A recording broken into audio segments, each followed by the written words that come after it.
मंगल देव आपकी किस्मत के द्वार खोलने वाले हैं। कंटक शनि के चलते बहुत परेशानियां झेल ली आपने, लेकिन मंगल का यह गोचर हर तरीके से आपके जीवन में मंगल करने वाला है। मंगल करेगा मंगल।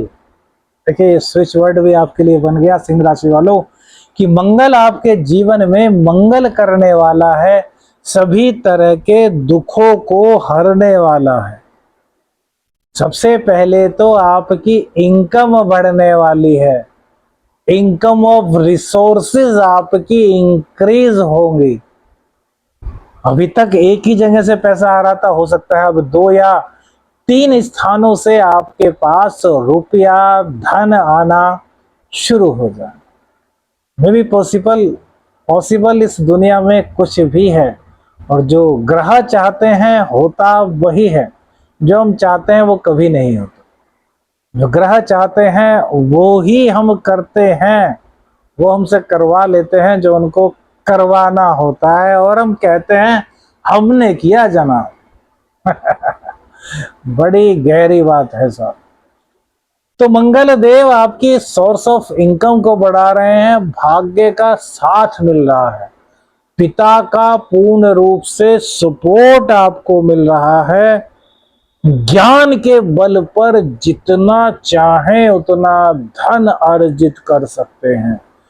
विद्यार्थियों के लिए भी यह गोचर बड़ा ही गजब का रहने वाला है, और इसी के साथ साथ हर कदम पर आपको आपके सौभाग्य, भाग्य नहीं सौभाग्य का साथ इस गोचर काल के दौरान प्राप्त होने वाला है।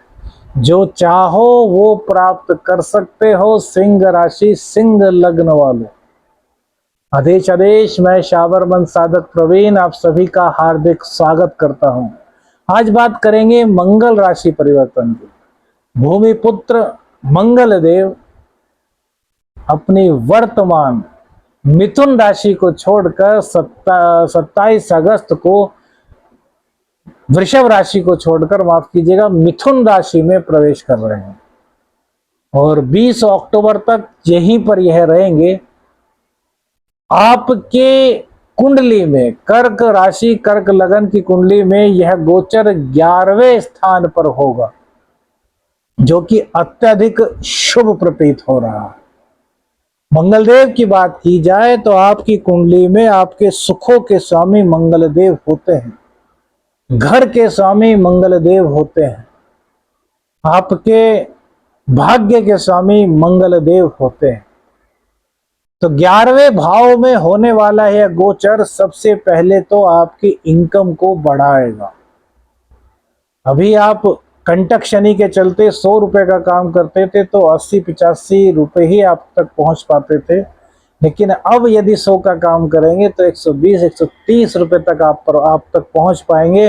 और यदि आप धार्मिक भी हैं, आप मंदिर इत्यादि में जाकर के रोजाना देव मूर्तियां जो होती हैं उनका दर्शन करते हैं, उनके चरणों में नतमस्तक होकर के अरदास लगाते हैं, तो भैया यह 1.5 गुने तक भी पहुंच सकता है।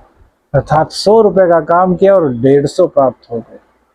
इतना ही नहीं, एक जगह से कमाते थे, अब इनकम ऑफ रिसोर्सेज आपके बढ़ने वाले हैं। हो सकता है 2 स्थान से कमा ले, हो सकता है 3रे स्थान से कमा ले, मतलब बिजनेस में आपके पूरा इंक्रीमेंट हो रहा है। जॉब में है आप तो भी आपके लिए हर जगह से पैसे कमाने का मौका आपको प्राप्त हो रहा है।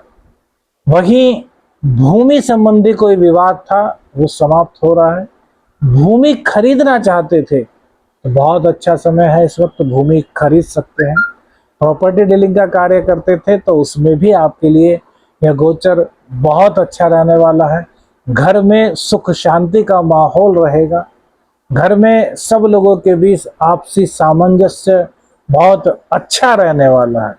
घर की शांति हो तो कहते हैं यार सब कुछ मिल गया, तो आपको यहाँ पर सब कुछ मिलने वाला है ना। मंगल देव 11वें भाव में गोचर करते हुए अपनी चतुर्थ दृष्टि सेकंड हाउस पर डालेंगे। तो सेकंड हाउस पर इनकी चतुर्थ दृष्टि डलने से आपकी वाणी में थोड़ी कड़वाहट आए। तो वाणी में कड़वाहट आने के कारण कुटुंबी जनों से थोड़ा मतभेद यहां पर हो सकता है। थोड़ा इसका ध्यान रखिए कि वाणी में कटुता ना आने पाए, किसी को चुभते हुए बोल ना बोले जाए, कड़वी वाणी का प्रयोग ना किया जाए। इनकी चतुर्थ दृष्टि सेकंड हाउस पर है, तो सेविंग तो कम ही इस गोचर काल में हो पाएगी, लेकिन अचानक से धन प्राप्ति के योग इस गोचर के दौरान बनने की संभावना दिखाई दे रही है। मंगल देव की सप्तम दृष्टि पंचम भाव पर पड़ेगी, तो शिक्षार्थियों के लिए बहुत अच्छा है।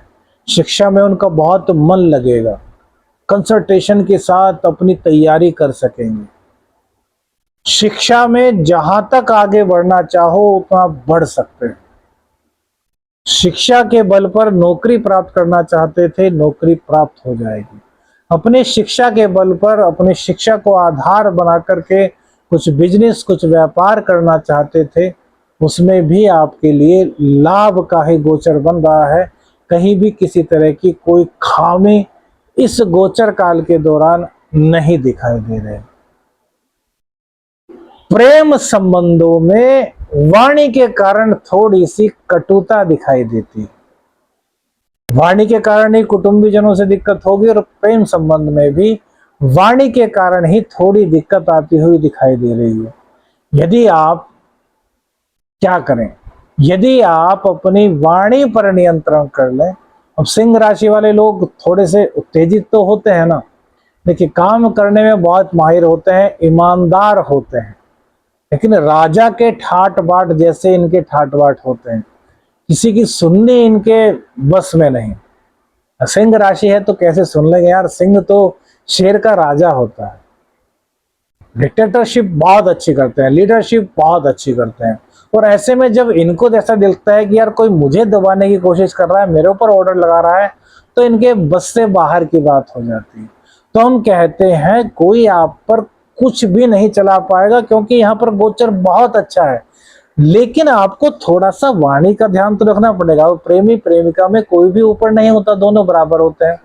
जितना प्रेमी का हक उतना ही प्रेमिका का हक, दोनों बराबर है ना भाई। एक सिक्के के दो पहलू हैं, एक सिक्के को खत्म कर देंगे तो दूसरा सिक्का और दूसरा पहलू अपना क्या मायने रखेगा। तो गाड़ी के जैसे साइकिल होती है, उसके दो पहिए होते हैं, एक पहिया निकाल दो तो साइकिल चलना बेकार हो जाती है। तो दोनों ही बराबर, तो दोनों एक दूसरे की बात सुनिए ना यार, काहे को ईगो पाले हुए हैं। बस इतना ध्यान यहाँ पर रखना है। अब इनकी अष्टम दृष्टि, उच्च दृष्टि आपके छठे भाव पर होगी, जो कि बल्ले बल्ले करने वाली है। सबसे पहले तो जितने कॉम्पिटिटर्स होंगे सब आपके सामने नतमस्तक हो जाएंगे कि भैया जी हमें माफ कर दीजिए, हमसे गलती हो गई, हम आपसे कभी भी आपके सामने किसी भी बिजनेस में, किसी भी नौकरी में खड़े नहीं होंगे। अर्थात सारे के सारे कॉम्पिटिटर्स की छुट्टी, धड़ाम से आप उनका काम कर देंगे, कोई आपके सामने नहीं बोल पाएगा, वर्चस्व आपका काम रहेगा। और रोग पूरी तरीके से इस गोचर काल के दौरान मंगलदेव दूर करेंगे। मंगलदेव आपके अंदर शक्ति प्रदान करेंगे, ऊर्जा से लवरेज आप रहेंगे, और किसी भी प्रकार का कोई रोग आपको छू नहीं पाएगा। कोई रोग था तो इस गोचर काल के दौरान उस रोग के सही होने की संभावनाएं बहुत अधिक बढ़ जाएंगी, यदि कुंडली में मार्केश इत्यादि की दशा आपको नहीं चल रही। अब ऋण को उतारने का काम करेंगे। इस गोचर काल में किसी को भी ऋण मत दीजिएगा, ये बात ध्यान रखिएगा। ऋण लेना चाहें, आप बिजनेस कर रहे हैं, लेना चाहें तो ले सकते हैं, लेकिन भैया दीजिए किसी को मत। वैसे ये गोचर काल ऋण उतारने के लिए जाना जाएगा। आपकी इनकम इतनी अच्छी रहेगी कि जो आपने ऋण लिया है वो बड़े आराम से आप उतार पाएंगे। देखिए हर जगह मंगल देव ने आपके लिए मंगल किया। अब एक बात यहाँ पर आती है कि भाग्य का साथ हमें मिल रहा है तो मंदिर में देव दर्शन करना बहुत जरूरी है। क्या हमारे पास टाइम नहीं है? घर पे पूजा कीजिए साहब, घर पे भी तो मंदिर होते हैं। सत्य सनातन संस्कृति में किस चीज के लिए बाहर जाने की आवश्यकता? घर में सबके एक मंदिर होता है, वहीं बैठ करके पूजा कीजिए। अब बात आती है कर्क राशि है, कर्क लगन है, तो यहाँ मंगल नीच का होता है। अब आपके लगन में सॉरी, अगर मंगल देव आपके नीच के हो या आपकी कुंडली में अच्छा फल ना दे रहे हो, तो ऐसी स्थिति में क्या करें? तो मंगल का एक उपाय कीजिए। क्या उपाय करना है मंगल? हनुमान चालीसा आपने पढ़ा ही होगा, हनुमान अष्टक भी पढ़ा होगा। इसमें आता है, कौन सो संकट मोर गरीब को, जो तुम सो नहीं जात है तारो, बेगी हरो हनुमान महाप्रभु, जो कछु संकट होए हमारा। तो बस ये 4 लाइन पढ़नी है। कैसे पढ़नी है? तरीका क्या है? अपने मंदिर में हनुमान जी के समक्ष दीपक जलाइए, उनको भोग लगाइए और एक गिलास में पानी रख लीजिए, और इस जो 4 लाइनें हैं, इन 4 लाइनों का कितनी बार आपको जाप करना है? 108 बार कर सके तो बहुत अच्छा, समय नहीं है तो 54 बार कर लीजिए, और उतना भी समय नहीं है तो कम से कम 27 बार तो कीजिएगा। 27 बार करना है, मुंह बंद रहना चाहिए, होठ नहीं हिलने चाहिए। जब 27 बार हो जाए, पानी में जो रखा है उसमें फूंक मार दीजिए, सीताराम का नाम लेते हुए हनुमान जी से आज्ञा लेकर के वो जल आप लीजिए और थोड़ा सा पी लीजिए। घर के सभी सदस्यों को पिलाइए, और जो बचे उसको घर में छिड़काव कर दीजिए। मंगलवार से शुरू करके यह उपाय रोजाना कीजिए। देखिए मंगल देव की कृपा आप पर कैसे बरसती। आदेश आदेश अलख निरंजन। हर हर महादेव।